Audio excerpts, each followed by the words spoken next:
Hey everybody, so this came up on my Facebook feed the other day, dated from April 4th, 2013. I'm proud to announce that I've been tasked by Cleopatra Records to remix the song Everything for the re-release of Queensryche's album Frequency Unknown. So here we are 7 years later and I still haven't been paid for my work. Here's what happened.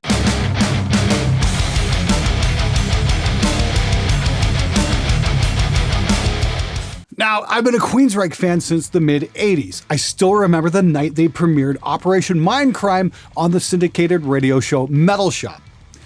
Eyes of a Stranger was an absolute classic with a stellar vocal performance. It was definitely the standout track on an album that could be considered a masterpiece.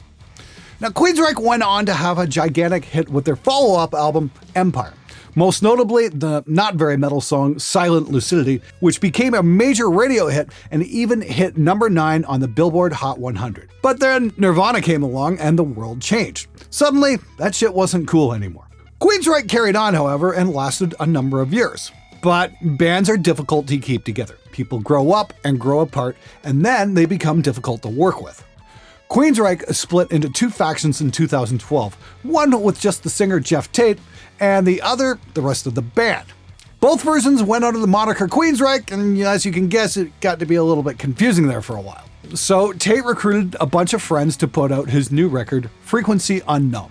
And when the first mixes reached the fan forums, the response was not kind, and rightfully so.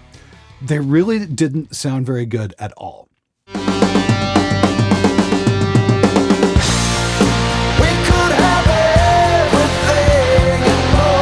Brandon Wright, who's a regular here on Spectre Sound, was a participant in those forums, and he's a gigantic fan of the band. His response was something along the lines of, "You've got to be fucking kidding me. We put out a far better sounding record with less time and less money than this." He was referencing the 2010 final stage record, Game Over, which I recorded. Specifically the track Veil of Judgment, which had a serious Queensryche vibe to it.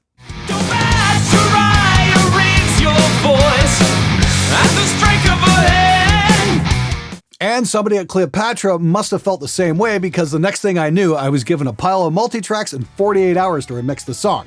The song was called Everything. And that was pretty much the only details I got. No word about payment, credits, or anything. But it was a chance to work on something with the name Queensryche on it. And for somebody who grew up on their music, I jumped at the chance.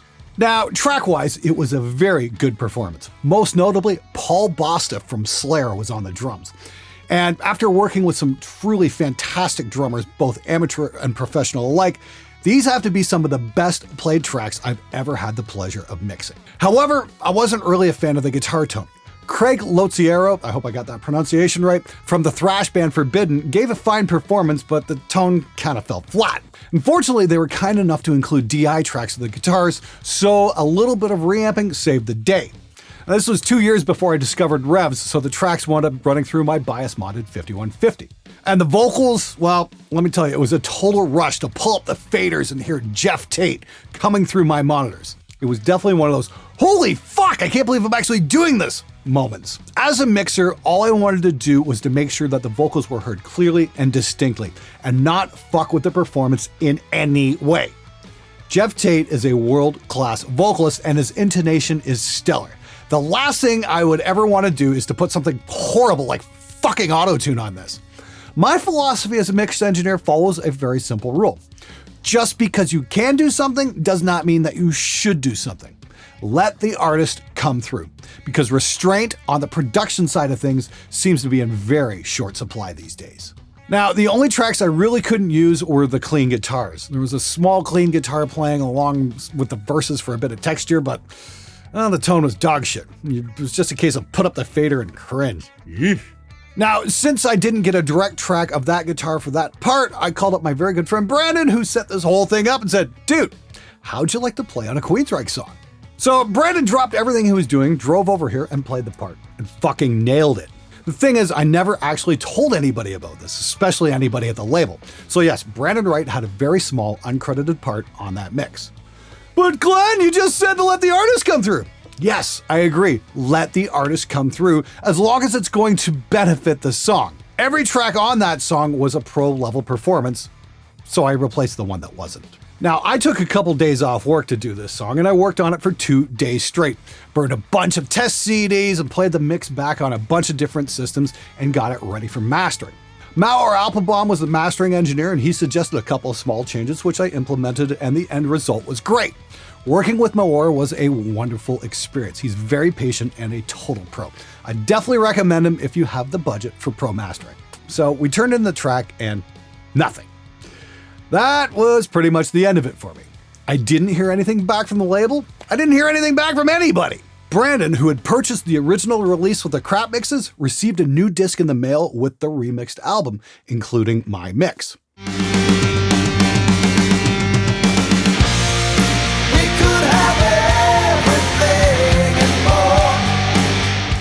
Yeah, it turned out pretty good. Unfortunately, he only got the disc. There were no added liner notes, no credits, no anything. So it would seem that I got to mix a Queensryche song. The only problem was, it wasn't the real Queensryche, and I didn't even get paid an exposure.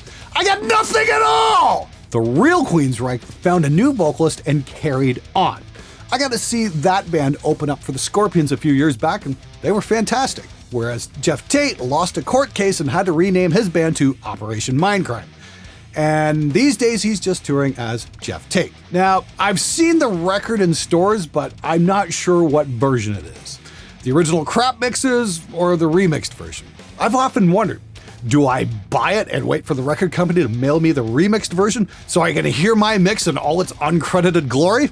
Because I never even got a fucking copy of it! Now, let's be clear. I blame myself for this situation more than anything, because I didn't ask the simplest question that I should have asked the label. What are the terms? That's all I needed to do to find out what compensation was being offered, if any, and if I would be credited anywhere. These are the questions I should have asked because the label has gone on to sell these things, make money from my work, and 7 years later, I still haven't seen a fucking dime of it. My advice to anyone out there who might be getting their shot to work with something other than a local band, get terms and get it in writing. Because without terms, there is a very good chance you'll never hear from those that hired you ever again once you hand over the mix. Now, the ironic thing here is, and I guess it's one last fuck you to me from the music business, is because I'm using clips from these songs, there's an extremely good chance that this video will be demonetized and all the proceeds will go to the label. All for using a 10-second clip of a song that showcases my work.